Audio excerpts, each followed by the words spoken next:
আজ রান্না করছি মশালা পনির। আমার তো এটা দারুণ লেগেছে।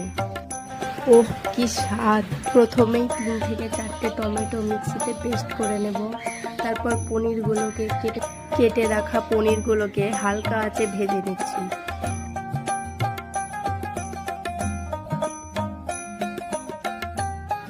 ভাজা হয়ে গেলে তেলের মধ্যে গরম মশলা ফোড়ন ও সাথে তেজপাতা দিয়ে নেড়ে নেব। তার মধ্যে কুচিয়ে রাখা পেঁয়াজগুলোকে একটু ভেজে নেব। তারপর পেস্ট করে রাখা টমেটো তার মধ্যে দিয়ে দেব। তার মধ্যে হলুদ, জিরে গুঁড়ো, চিনি ও পরিমাণ মতো লবণ দিয়ে ভালো করে নেড়ে মিশিয়ে নেব। তারপর হাফ কাপ টক দই দিয়ে দেব। তার উপর ছিটিয়ে দেব শুকনো লঙ্কার গুঁড়ো। প্রয়োজন মতো জল দিয়ে দিব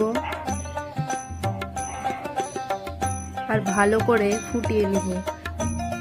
ফুটতে থাকা মশলার মধ্যে পনিরগুলোকে ছেড়ে দিয়ে হালকা আঁচে 2 মিনিটের জন্য ঢাকা দিয়ে দেব। তারপর ঢাকনা খুলে গরম মশলা গুঁড়ো দিয়ে দেব।